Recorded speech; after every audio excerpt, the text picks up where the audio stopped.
Alright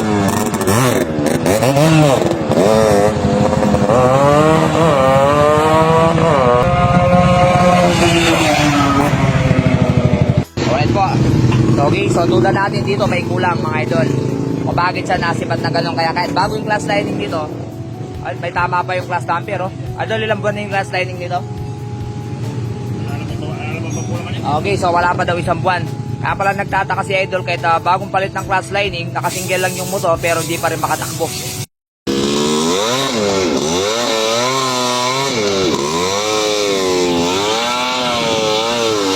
Okay, so sabi ko wag ka mo nang bibili ng class lining o pyesa. So may mali lang dito.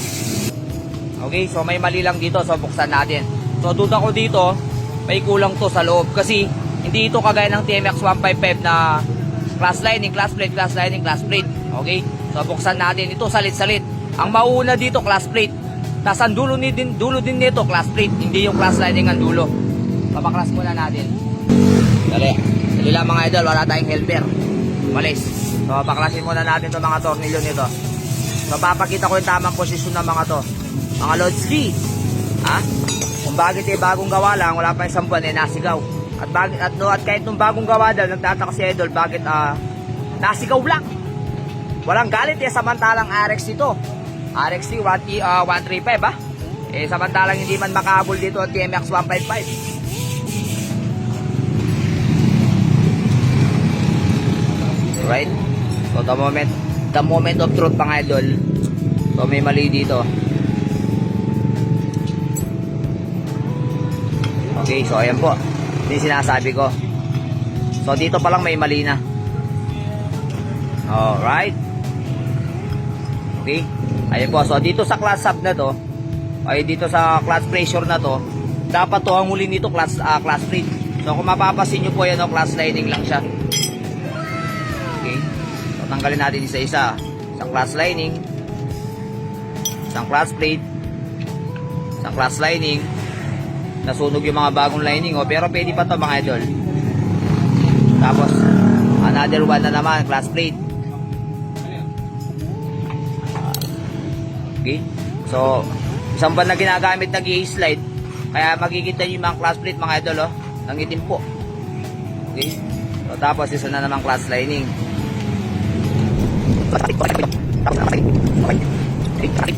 Then isang class lining, yun. Tapos dito sa una, class plate. So tama po ito. So pagdating dito, class plate. Hindi ito kagaya ng TMX 155 na mauuna class lining. Ayan po. So confirm mga lodi. Kulang po ng isang class plate. Kulang dito sa dulo.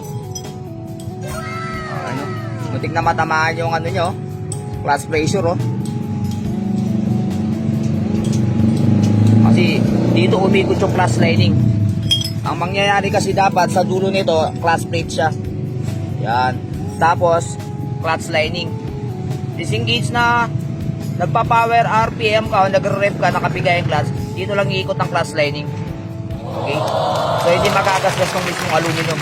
At the same time po, pag andito yung isang clutch plate, so kapit na kapit yan. So, talagang inahawakan niyang mabuting lining. So, pigang-piga, kumbaga, nakadiin. Para hindi siya mag-slide.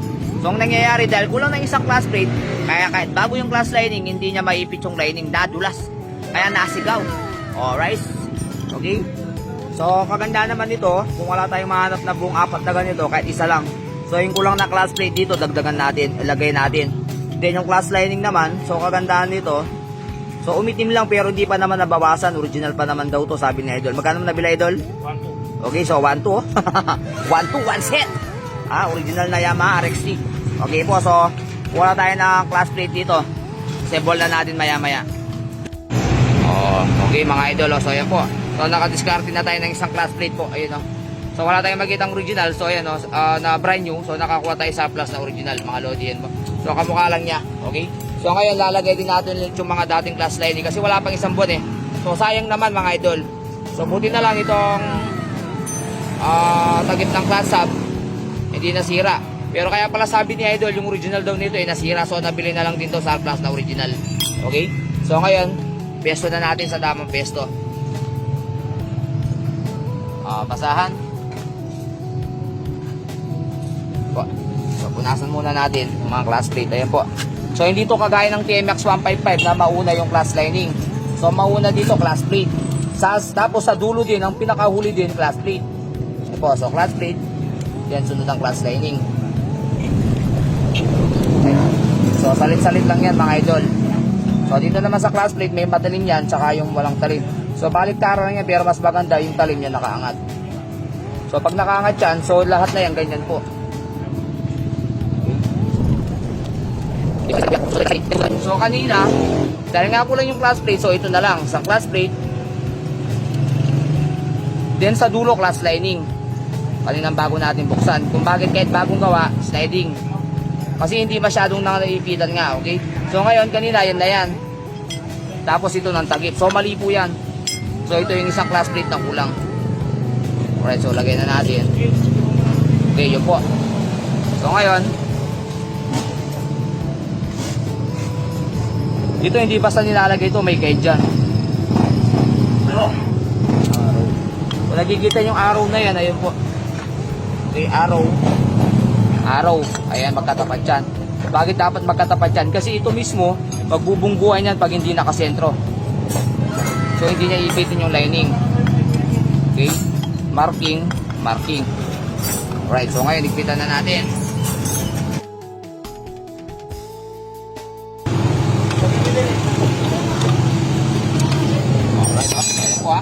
So sabi natin marking arrow, tapos marking dun sa class hub. Kung mapapasin nyo, ay yan pa rin yung mga dating class lining nga. Alright, oh. Okay po, so lagyan na natin yung class cover. Tapos si road test po. So ngayon, dahil nga nandito na yung tamang class plate nya, so ngayon, mag-iba yung adjust nya, so walang makuha. Okay, kasi nga kumapal dun, so kailangan natin mag-adjust dito. Sige, ito po. Okay, so tamang adjust lang nito sa RXT, kagaya din ng RS100. So luluwagan lang to, digest. Tapos yung pinaka-push rod dito, ika-clockwise lang. Ayan po. Clockwise. So kuha muna tayo ng pang-igpit. Okay. So luluwagan lang tong nut, tapos iigpitan yun. Clockwise. Sige. Okay. Sige ba? Problema, parang maiksi yung ano niya. Okay. So testingin natin kung may nakuha na. Wala pa. Konti pa. Sige. Sige. Hanggat hindi mahulo ang nut, pwede pa yan. Okay. Testing. Okay. So tignan natin kung nabuka na. Yun o, nakabuka na o. Okay, so may puso na. Isa pa. Basta may kapit tayo natin yan, pwede pa. Kalik ko na siya. Okay, kalik na yan. Kita na. All goods. Okay, so ngayon, alam natin kung pwede na siya, kung may clutch na. Cambio. Okay, permera. Paikot yung gulong na hindi nakapigay yung clutch. Sige, permera. Okay, so clutch natin kung meron na. Sige, release. Sige. Okay, so pwede na po yan. O, kaya na yan. Okay, pwede na. So mamaya to, pagka may lagis na to, mag-pre-wheeling na yan after mong i-clutch. Yun naman mga lodi, oh, napakasariwang RXT, oh. Okay, so dati din tayong may ganito, RXT. Okay, so ito yung bago Power 18. RXT, mamaw. Sabi may turbo, pero ito may vacuum po dito sa ilalim. Pag nasa 60 RPM ka na, magpapump yun. Ito yung konektado. Okay, doon na siya magtataka sa gas, pero super power. O, ayan, sige, o, ayan po. So, pwede na natin i-start mga idol. O, ganda ng tunog, o. Idol, may napasin ka? Magal yung kaldag. Ha? Nagawa yung clutch dumper, eh. Wala nang kaldag, o. Pisilin mo man yung clutch, hindi ka nakapisil, pareho na lang yung andar. Testing, testing.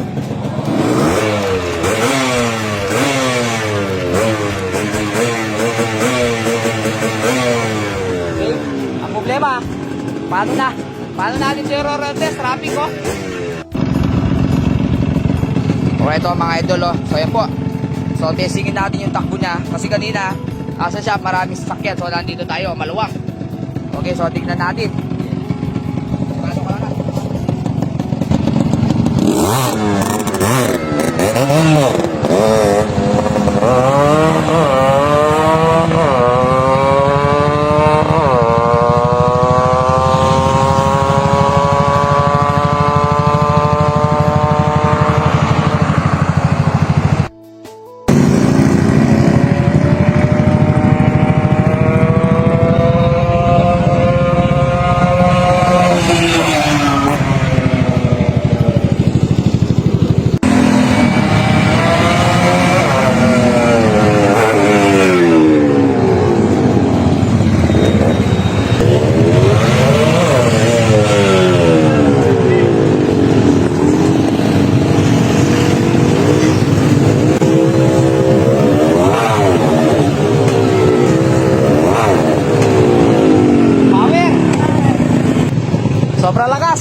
Lumabas yung placer.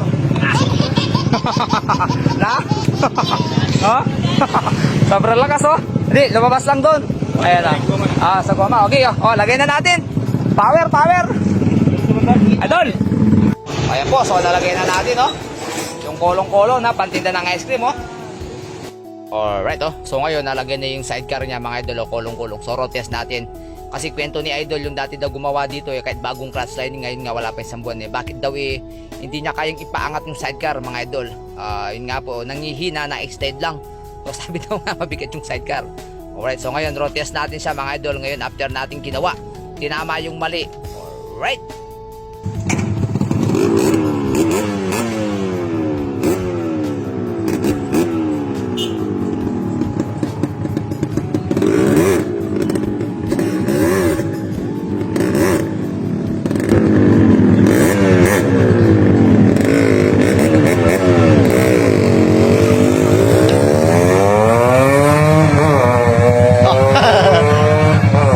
Salang ayaw mo.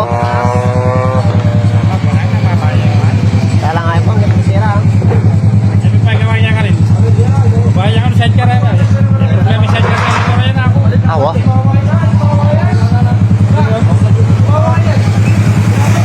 May problema talaga ay. Danak sigana.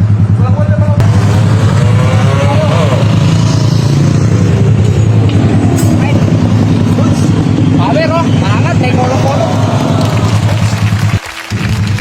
Umaangat ang kolong-kolong ngayon, Idol, masasabi. Okay lang. Okay. Maganda. Oh, rice.